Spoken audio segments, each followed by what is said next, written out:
Mummy जी 8:30 बज गए। रामू काका अभी तक मेरे लिए नाश्ता लेके नहीं आए। मैं ऑफिस जाने के लिए भी लेट हो रही हूँ। आपको मैंने कितनी बार बोला है, अब रामू काका ना बूढ़े हो गए हैं, उनको हटाकर कोई यंग नौकर रख लो, पर आप तो मेरी बात सुनते ही नहीं हो। अरे बहू, इतना क्यों परेशान हो रही है? बेचारा आता ही होगा तेरा नाश्ता लेके। मम्मी इतनी देर थोड़ी लगती है नाश्ता लाने में। रामू काका की ना अब उम्र हो गई है, उनसे ना जल्दी से काम होता नहीं है। आपको मम्मी कितनी बार तो बोला है, रामू काका को बोल दो अपने गांव में जाके रहें, हम ना कोई यंग सा नौकर रख लेते हैं। अरे बेटा, तुम दोनों रामू के पीछे क्यों पड़े रहते हो? रामू जब 20 साल का था तुम्हारे पापा ने इस घर में काम करने के लिए रखा था। आज रामू को 40 साल हो गए इस घर में काम करते करते। रामू काका एक बात बताओ, इतनी देर लगती है क्या नाश्ता लाने में? छोटी मेम साहब, पहले आपने पोहा बनाने के लिए कहा था तो मैं वो पोहा बना रहा था, फिर आपने सैंडविच बनाने के लिए कह दिया, बस इसीलिए थोड़ी देर लग गई। रामू काका एक बात बोलूं, बुरा मत मानना, आप ना बूढ़े हो गए हो, आपसे घर के काम ना ठीक से हो नहीं पाते, आप ना कहीं और काम ढूंढ लो। छोटी मेम साहब, आप कैसी बातें कर रहे हो? इस उम्र में अब मुझे कौन काम देगा? रामू काका काम ढूंढोगे तो कहीं ना कहीं तो मिल ही जाएगा। अब मेरी नौकरी गई भी हफ्ता हो गया है, लेकिन मैं भी तो नौकरी ढूंढ ही रहा हूँ ना। मुझे पक्का पता है मुझे भी कहीं ना कहीं नौकरी मिल ही जाएगी। तो आप भी कहीं ना कहीं काम ढूंढोगे ना तो आपको भी पक्का मिल जाएगा। राजीव बाबा, आप तो पढ़े लिखे हो और आपकी उम्र भी कम है, आपको तो कहीं ना कहीं नौकरी मिल ही जाएगी, लेकिन मेरी उम्र 60 साल है और मैं पढ़ा लिखा भी नहीं हूँ, तो मुझे इस उम्र में नौकरी देगा कौन? रामू काका, अगर आपको इस उम्र में नौकरी नहीं मिलेगी तो आप कोई छोटा मोटा काम कर लेना, बैटरी रिक्शा चला लेना या कोई चाय की छोटी मोटी दुकान खोल लेना। रामू काका, राजीव बिल्कुल ठीक कह रहे हैं। अब आपने इस घर में 40 साल काम कर तो लिया, 40 साल बहुत होते हैं, वैसे भी लोग 60 साल के बाद रिटायरमेंट ले लेते हैं, और आपकी उम्र भी 60 साल हो गई है ना। अब आप भी ना रिटायरमेंट लेकर अपने घर बैठो। छोटी मेम साहब, 60 साल के बाद तो वो लोग काम नहीं करते हैं जिनकी कोई ना कोई आमदनी होती है, लेकिन मुझे तो मरते दम तक काम करना है, क्योंकि आप जो महीने में मुझे सैलरी देते हो, मेरे घर का गुजारा उसी से चलता है। रामू काका, हमें आपसे ना पूरी हमदर्दी है और हम आपका भला ही चाहेंगे।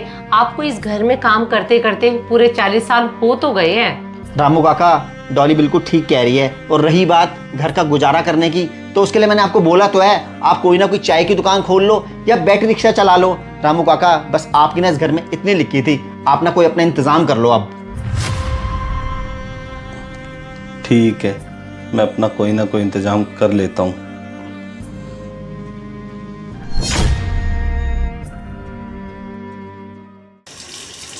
रामू, हाँ मेम साहब। तू ज़्यादा परेशान मत हो।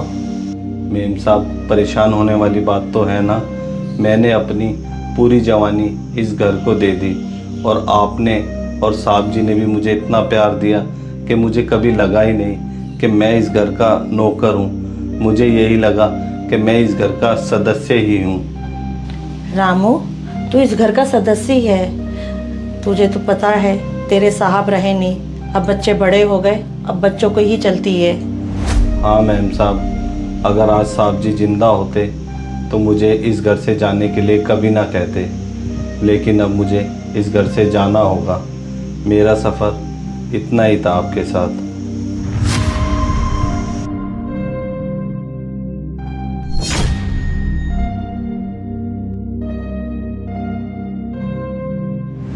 डॉली, सच में मार्केट में रिसेशन चल रहा है। मैं तो सोच रहा था मुझे एक आध महीने में नौकरी मिल जाएगी, नौकरी कहीं मिली नहीं तो सोचा बिजनेस करूं, लेकिन बिजनेस के लिए भी 40 लाख रुपए चाहिए।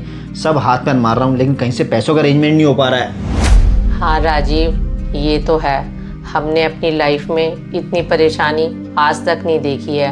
हमने इतने हाथ पैर मार लिए हैं, लेकिन 20 लाख रुपए से ज़्यादा हम लोग पैसों का अरेंजमेंट नहीं कर पा रहे हैं। बाकी के पैसों का अरेंजमेंट हम कैसे करेंगे राजीव?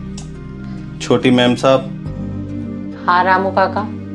मुझे ड्राइवर ने बताया था कि आपके साथ पैसों की तंगी चल रही है।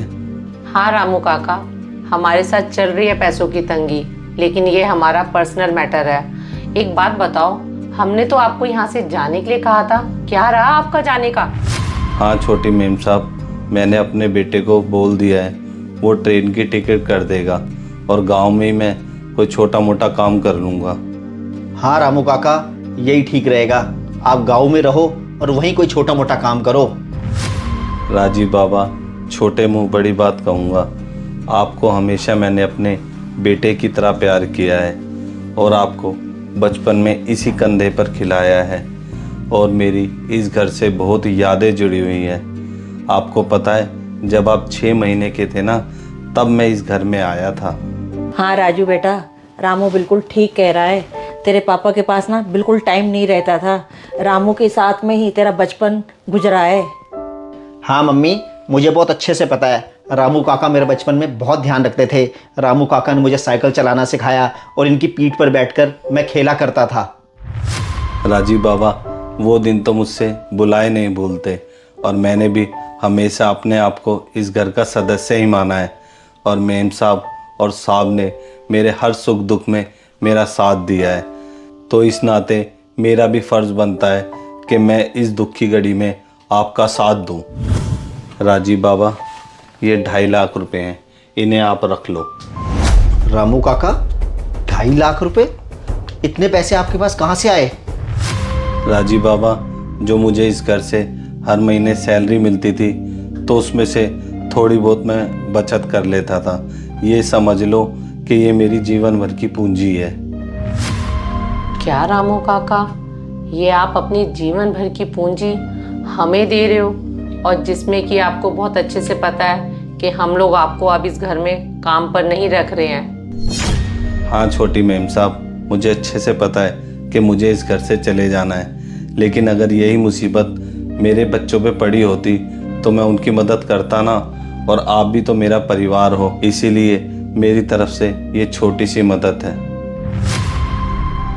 देख लिया राजू बेटा, रामू कितना ईमानदार है। इस घर में 40 साल से नौकरी कर रहा है। उसने आज साबित कर दिया कि मैं भी इस घर का हिस्सा हूँ। हाँ मम्मी, मैं शायद गलत था, लेकिन आज रामू काका ने सच में साबित कर दिया कि वो इसी परिवार का हिस्सा है। हाँ रामू काका, और आपको ना कहीं भी जाने की ज़रूरत नहीं है, क्योंकि आप इस घर का हिस्सा हो और हमेशा हिस्सा रहोगे। और रामू काका, अगर हम दोनों की अगर कोई बात आपको बुरी लगी होगी तो प्लीज़ हमें माफ़ करना।